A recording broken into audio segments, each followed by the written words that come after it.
Est-ce que vous êtes courageux? Vous savez qu'il y a des principes à appliquer dans nos vies. Et ce matin, je voulais partager sur un courage extraordinaire.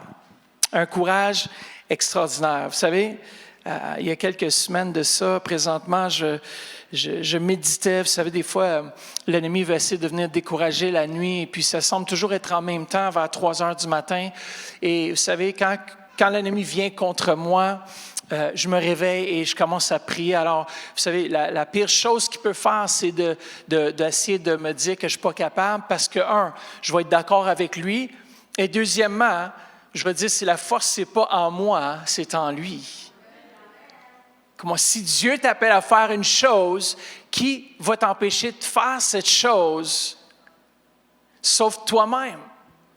Si Dieu t'appelle, il va te donner la force, la capacité de l'accomplir. Et l'ennemi, parfois, vient dans nos vies, dans nos circonstances, dans nos situations. Et puis, je me sentais un peu découragé par rapport à toute la situation de la pandémie qu'on vit depuis le mois de mars. Le mois de mars, c'était plus pire, disons, qu'on ne pouvait même pas se rencontrer. Et maintenant, avec les nouvelles de la Ville de Québec qui doivent fermer parce que l'hôtel ne loue pas de salle présentement, parce qu'ils sont dans une zone rouge. Et ce matin, je voulais encourager Pasteur Denis, je l'ai encouragé hier soir, et je dis, vas-y, Pasteur Denis, ça va être extraordinaire. Même si tu es sur Zoom, rien ne va empêcher l'Évangile de Jésus-Christ, rien ne va empêcher la vérité de sa parole de sortir. Comment on est son Église. Et peu importe où nous sommes, que nous soyons ici assis ensemble dans ce lieu ou à la maison, nous sommes l'Église de Jésus-Christ et cela ne change absolument rien. Et je prenais courage dans la mesure où est-ce que je me fortifiais dans les promesses de l'Éternel.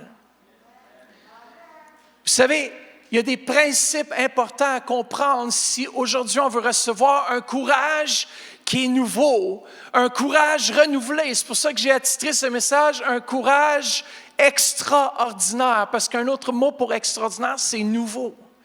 Et vous savez, dans les temps dans lesquels on vit, le Seigneur m'a vraiment mis à cœur de partager sur le courage et de juste vous encourager ce matin, de dire que tout va bien aller, tout va se passer selon ce qu'il a promis. Comment les promesses qu'il a faites dans ta vie ne sont pas finies. Comment ce n'est juste une étape, c'est peut-être un désert, mais ce n'est qu'une étape vers ce que Dieu promet. Et comment, ce que Dieu promet, si quelque chose empêche ici-bas, il va l'accomplir en haut.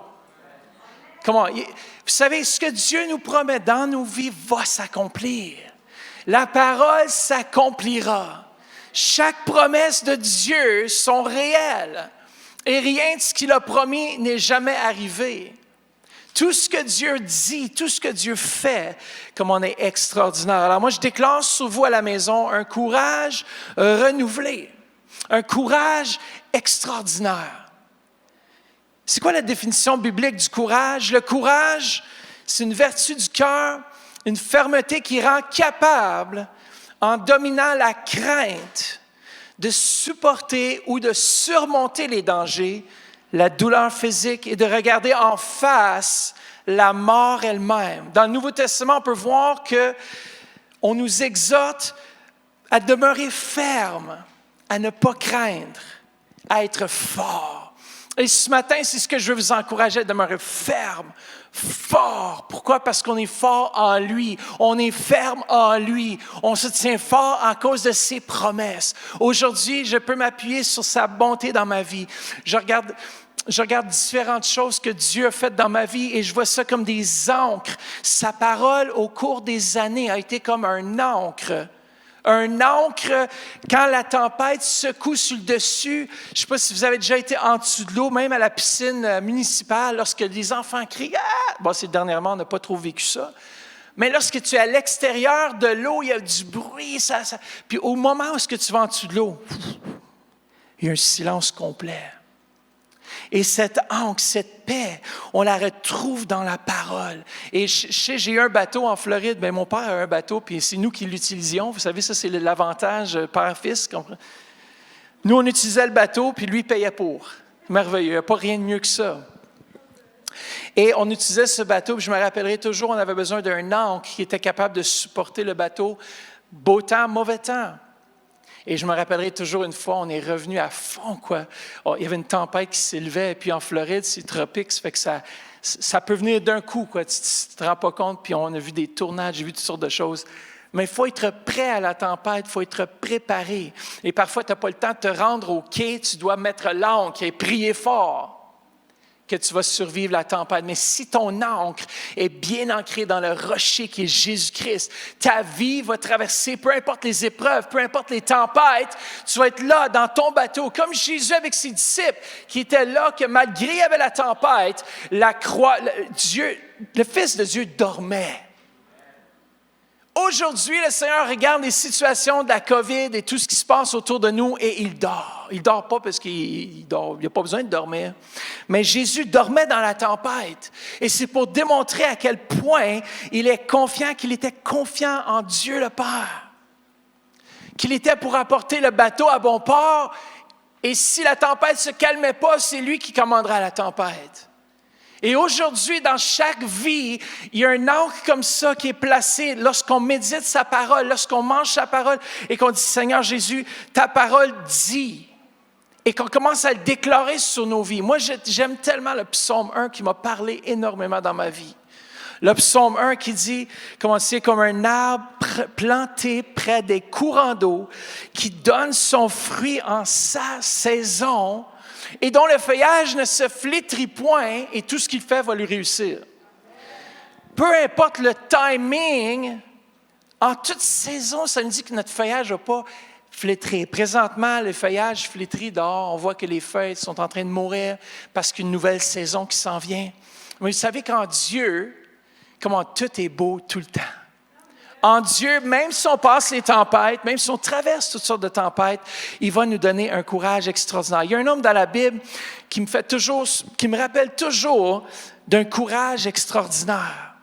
Et cet homme, c'est Josué. Et lorsqu'on regarde sa vie, cet homme qui a traversé tellement d'épreuves, non seulement comme étant le co-capitaine d'un peuple de 1 million. Imaginez-vous, tu es avec un peuple qui nombre environ 1 million de personnes. Et les gens, la plupart du temps, ne sont pas contents. Moi, je suis content qu'on ait une église qui n'est pas 1 million. Parce que là, tu as du monde qui ne sont pas contents, là, qui ne sont pas satisfaits. Ils sortent de l'Égypte, ils veulent retourner en Égypte. Et lui, Josué a vu ça toute sa vie, là. Il a vu comment Moïse a géré la crise. Il a vu que des fois, même Moïse s'est frustré, qui a frappé le rocher, qui n'a pas rentré dans la terre promise. Et là, Josué est entre deux mondes. Il a vécu tout le long son cheminement avec Moïse. Et puis maintenant, on se retrouve dans Josué chapitre 1. Il avait vu comment est-ce que le peuple avait réagi par rapport aux fausses idoles et comment est-ce que le peuple s'adonnait à toutes sortes de choses. Et maintenant, je peux m'imaginer qu'on lui donne le commandement d'un peuple d'1 million et puis il se retourne et dit « Wow, je commence à stresser un peu. » Pouvez-vous imaginer que chaque décision qu'il fait affectait 1 million de personnes? Peut-être à ton travail, tu es responsable de 5 personnes et tout ce que tu décides affecte les 5 personnes. Nous, comme Église, je suis responsable ultimement de tous nos campus et ici même et toutes les décisions que je prends vont affecter toute l'Église. Alors, vous savez que lorsque ça, c'est le cas, je peux te dire que tu te tournes vers Dieu et que tu pries de plus en plus comme tu n'as jamais prié auparavant. Et c'est ce que Josué a fait. Il regardait la situation, il dit « Man, j'ai été légué un poste vraiment difficile. Je suis dans le milieu du désert et je dois faire face, j'ai besoin d'un courage extraordinaire pour faire face à ce qui s'en vient. » Et ça, c'est avant Jéricho. On a vu Jéricho la semaine passée un petit peu. Mais Josué est là, puis on se tourne maintenant dans Josué chapitre 1, versets 6 à 9. Et combien de fois dans nos vies, on se retrouve dans une position comme celle de Josué, où est-ce que notre passé nous parle, notre futur nous parle, puis on est pris entre les deux. Et on sait qu'on a besoin d'un courage extraordinaire pour continuer à avancer. Et c'est ce que l'Éternel a donné des clés à Josué, comment avoir ce courage extraordinaire. Vous savez quoi? Je vais vous donner ces clés ce matin. Est-ce que vous êtes prêts à recevoir les clés du courage extraordinaire que Josué avait? Dans Josué chapitre 1, versets 6 à 9, ça nous dit ceci. « Fortifie-toi et prends courage, car c'est toi qui mettras ce peuple en possession du pays que j'ai juré à leur père de leur donner. » Première fois, il dit « Fortifie-toi ». Voici la deuxième fois. Verset 7. « Fortifie-toi seulement et aie bon courage. en agissant fidèlement selon toute la loi que Moïse, mon serviteur, t'a prescrite. Ne t'en détourne ni à droite ni à gauche, afin de réussir dans tout ce que tu entreprendras. Verset 8. Que ce livre de la loi ne s'éloigne point de ta bouche. Médite-le jour et nuit pour agir fidèlement selon tout ce qui est écrit. Car, on peut dire ensemble, c'est alors que tu auras du succès dans tes entreprises, c'est alors que tu réussiras. Verset 9, encore une fois, ne t'ai-je pas dit ce matin, peuple d'Ottawa, Lac-Saint-Jean, Léane, Jonathan et toute l'équipe, fortifie-toi et prends courage. Sur la radio, ici même, est-ce qu'on peut dire fortifie-toi et prends courage? Encore une fois, fortifie-toi et prends courage. Ne t'effraie point et ne t'épouvante point, car l'Éternel, ton Dieu, est avec toi dans tout ce que tu entreprendras. Il y a 3 clés pour un courage extraordinaire qu'on va regarder ce matin. Et je sais que si on arrive à mettre ces 3 clés en application, on va être capable de se fortifier et de recevoir ce courage surnaturel. Est-ce que vous savez qu'en regardant ces clés et en appliquant ces clés, on va trouver un courage extraordinaire? Peut-être que ce matin, tu as besoin d'un courage extraordinaire parce que tu fais face à la maladie. Peut-être ce matin, tu as besoin d'un courage extraordinaire parce que tu es découragé avec l'école. Peut-être ce matin, tu as besoin d'un courage extraordinaire, tu es découragé dans ta vie de couple. Peut-être ce matin, tu as besoin d'un courage surnaturel extraordinaire parce que ta vie, ça ne va pas comme tu pensais que ça irait. Peut-être que tu cherches une blonde ou un chum et tu te dis « Wow, comment ça va arriver en plein confinement? »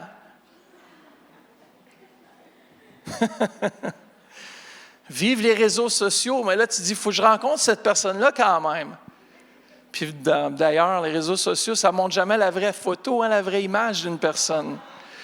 Moi, je regardais, puis je me souviendrai toujours de cette histoire-là. Il y avait une fille qui était dans l'avion, je revenais, je crois, de la Côte d'Ivoire, et puis je la voyais sur son cellulaire. Je dis, qu'est-ce qu'elle fait? Tu sais, il y avait une photo d'elle, tout ça. Puis elle était en train de modifier son corps complètement. Je dis, mais c'est pas vrai? Comme, tu vois qu'elle rapetissait ses cuisses, ses bras, sa face. Je dis, wow, c'est une autre femme. Elle avait un courage extraordinaire parce qu'elle avait un cellulaire puis une application extraordinaire qui est en train de modifier son corps. Et je me dis, ça, c'est pas la vérité, c'est un faux témoignage. Son chum ou celui qui va la rencontrer, lui, il va dire, wow, c'est pas la femme. Attends, non, je cherche Sarah, pas, je sais pas qui vous êtes, là. Non. Mais peut-être que vous êtes là et vous avez perdu courage. Moi, j'avais perdu un peu courage il y a quelques semaines de ça, puis je dis comme, Seigneur, quand est-ce qu'on va sortir de ce temps, de cette pandémie? Puis là, avec le confinement qui s'aggrave encore, je me dis, tu sais quoi, de toute façon, peu importe ce qui nous arrive, il n'y a rien qui va nous enlever notre Seigneur Jésus. Je regarde les réseaux sociaux et les mensonges qui sont véhiculés aujourd'hui dans les réseaux sociaux. Et des fois, on s'attarde à regarder des conspirations ou à regarder à droite, à gauche, puis c'est comme un monde de mensonges, puis que les gens commencent à croire n'importe quoi. Il y a des soulèvements qui sont nés basés sur des mensonges. Il y a toutes sortes de choses qui se passent dans le monde dans lequel on vit et on doit trouver courage dans le Seigneur Tout-Puissant et garder nos yeux fixés sur Jésus-Christ de Nazareth, pas sur les mauvaises nouvelles, mais sur la bonne nouvelle de Jésus-Christ. Il a été crucifié, il est ressuscité d'entre les morts et il vit pour toujours et il nous donne un courage extraordinaire parce que Dieu est fidèle à ses promesses. Dis, Dieu est fidèle à ses promesses, c'est le premier point ce matin. Pour avoir un courage extraordinaire, on doit se souvenir de ses promesses. Ce que Dieu a promis, il va l'accomplir. Regardez la vie de Josué. Le premier point, regardez, fortifie-toi et prends courage. Comment? Il y a toujours une exception à un courage extraordinaire. Ça ne va pas juste venir tout seul. Il y a quelque chose que nous, on doit faire et la plus grande partie, c'est Dieu qui le fait. Mais nous, on doit croire, on doit aller rechercher les promesses de Dieu. On doit dire, Seigneur, ce que tu as promis dans ma vie, tu vas l'accomplir. Et regardez le premier point, fortifie-toi et prends courage. Comment? Il dit, car c'est toi qui mettras ce peuple en possession du pays que quoi? J'ai juré à leur père. L'Éternel rapportait les promesses. Il dit, c'est ma promesse. C'est ce que je t'ai promis dans ta vie. C'est ce que j'ai fait dans ta vie. La chose va s'accomplir. Quand j'ai reçu des paroles prophétiques sur ma vie, je les crois jusqu'à aujourd'hui et je vais continuer à les croire. Beau temps, mauvais temps, si Dieu l'a promis, il l'accomplira.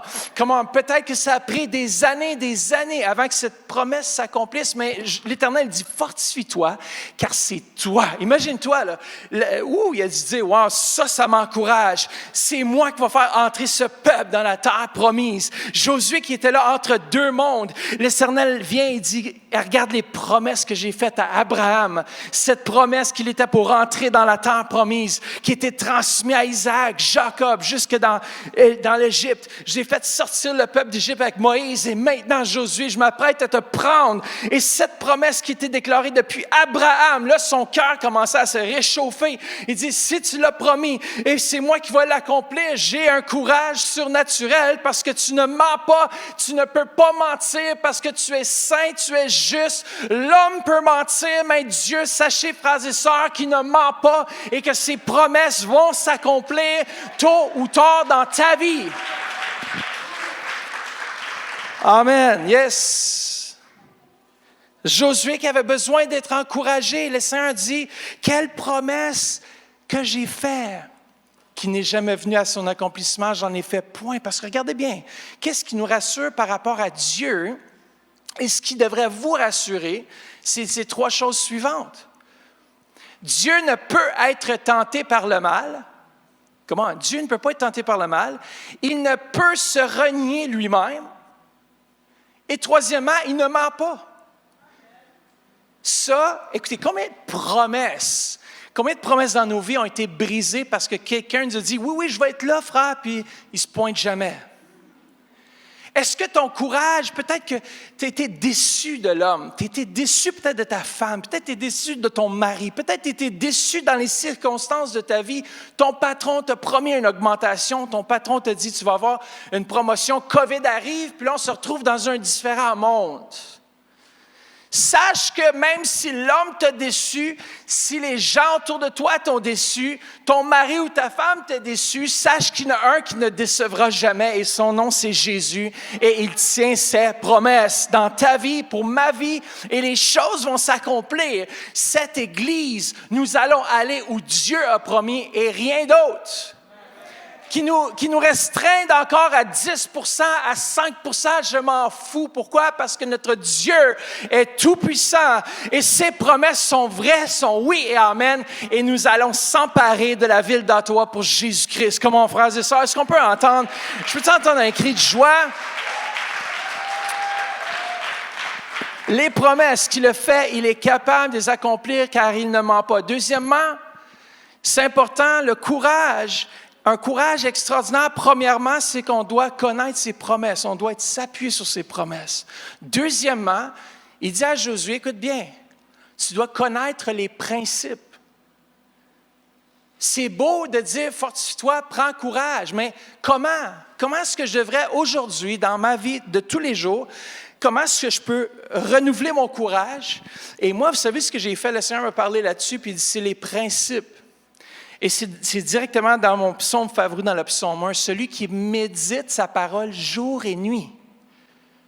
Celui qui médite jour et nuit sa parole, ça devient l'encre sur laquelle je peux bâtir ma vie. Comment ça? C'est les principes que l'on retrouve dans sa parole. Il y a trop d'enfants de Dieu qui marchent aujourd'hui et qui ne sont pas ancrés sur Jésus-Christ, qui ne sont pas ancrés sur sa parole. Leur vie est un désastre et se demandent pourquoi, frères et sœurs. Il y a une chose qu'on réalise lorsqu'on commence à perdre notre feu. Chaque personne qui commence à perdre leur feu ont arrêté de lire leur Bible. Et vous savez ce que j'ai fait personnellement?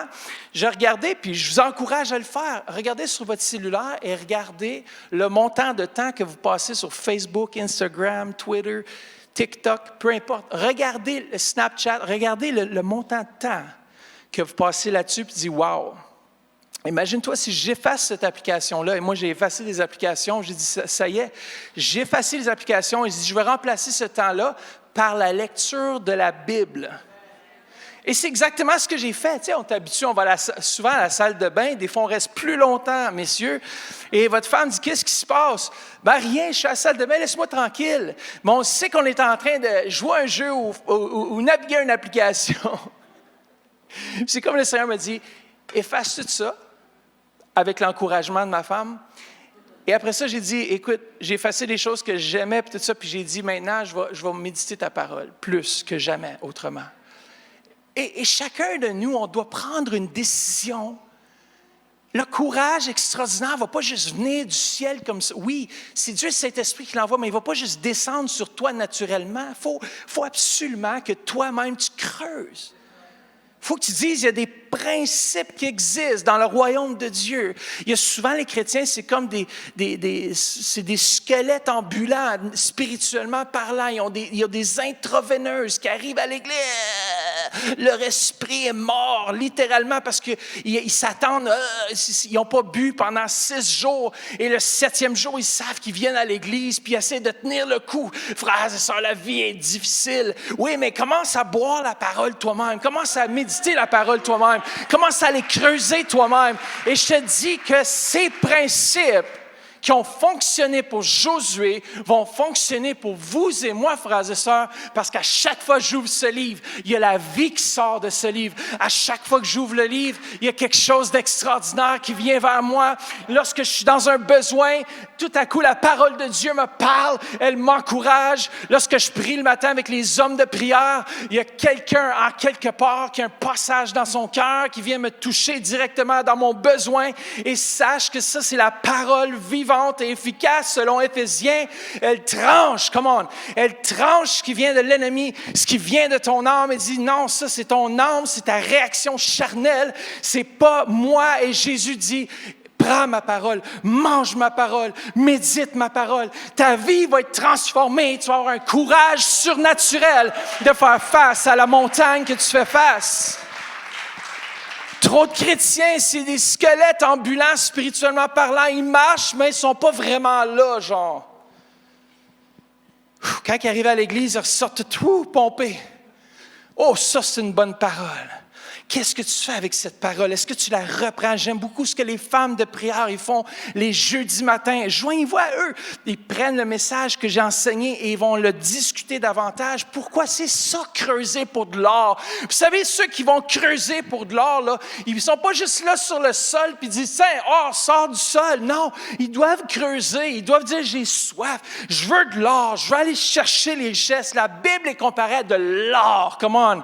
Combien de vous voulez être riches? L'Éternel a rappelé à Josué, rappelle-toi de mes promesses. Et deuxièmement, il y a des principes que tu dois appliquer afin de te fortifier. De te fortifier, frères et sœurs, on ne peut pas être fortifié juste dans l'air. On vit dans un monde qui c'est trop facile, l'église style drive-thru McDo. Et vous savez, on n'a plus le goût d'aller chercher pour nous-mêmes. Je veux vous encourager, car à l'intérieur de ce livre résident les richesses incomparables, des richesses extraordinaires. Est-ce qu'on peut dire amen? Et vous savez quoi vous pouvez faire avec? Cherchez un verset, même si c'est un verset par jour. Vous savez, des fois, on dit, « Ah là, je vais lire toute la Bible. » là. Puis, dans une journée, ils vont lire 50 chapitres. Après ça, ils arrêtent pour 3 mois. Après ça, ils reprennent après 3 mois. Ils disent, « Ah là, je veux vraiment un autre 50 chapitres. » Dieu veut qu'on soit régulier, tu manges à chaque jour 3 repas. Tu as besoin de te nourrir dans ta parole quotidiennement. Sinon, tu deviens un squelette ambulant spirituel qui marche par la chair. Tu ne peux pas vivre. Tu ne peux même pas dire être vraiment réellement sauvé tant son temps que tu ne goûtes pas à sa parole. C'est elle qui te transforme. Comment tu peux être à l'image de Christ? Tu vas rester le même chrétien, le même jour que tu es né dans l'Église de Jésus-Christ. Tu vas rester un enfant spirituel. C'est pour ça que l'apôtre Paul dit, vous autres, vous êtes rendus au lait encore. Il faut que je vous apporte les rudiments, les fondements chrétiens. Mais moi, je sais que nous, ici, à Église Le Centre, on valorise sa parole. On la médite et on grandit de jour en jour. Comment? Connaître ses principes. Tu peux la chanter, la parole. Tu peux la prier. Tu peux l'obéir aussi. Tu peux l'aimer et tu vas vivre par elle. Pourquoi est-ce que le roi David a dédié un psaume au complet sur l'importance de la parole de Dieu et des principes, des commandements de l'Éternel? Le psaume 119, au plein centre de ta Bible, parle de la Bible. Parle de l'importance d'aller creuser. Amen. Regardez bien ce que Martin Luther a dit. L'homme peut se passer de toutes choses, excepté de la parole de Dieu, sans laquelle tout est inutile. Regardez aussi ce que Torrey a dit, on peut parler avec puissance, mais malheur à celui qui néglige le seul livre donné par Dieu, qui sert d'instrument au moyen duquel il donne et exerce son pouvoir. Un homme peut lire un nombre incalculable de livres et assister à de grandes conventions. Il peut organiser des réunions de prière qui durent des nuits entières. Implorer la puissance du Saint-Esprit, mais si cet homme, ce même homme, ne reste pas en contact étroit et constant avec le livre unique, la Bible, il ne recevra pas cette puissance. S'il a déjà quelque force, il ne pourra pas la conserver si ce n'est par l'étude quotidienne, sérieuse et intense de ce livre. Ça, c'est des hommes qui ont vécu le réveil, qui ont vécu des temps dans la présence de Dieu. Jean Calvin a dit ceci, ceux qui rejettent l'Écriture s'imaginent, ça c'est bon, qu'ils possèdent une façon particulière de pénétrer dans les profondeurs de Dieu, doivent être déclarés comme étant non tant sous l'influence de l'erreur que celle de la folie. Si on pense qu'on va passer à côté des principes et recevoir quelque chose de Dieu, on est dans la folie. Il y a beaucoup qui disent, moi je vais recevoir aujourd'hui, yes, mais tu vas recevoir quoi? On est inconscient. Alors, moi, je déclare que cette Église, on va devenir des flammes de feu parce qu'on va nourrir notre esprit, on va nourrir notre âme de sa parole. On va la chanter, on va la méditer. Dans ta douche, là, chante tes versets, chante la parole de Dieu. Marche chaque jour, mets la parole devant toi constamment.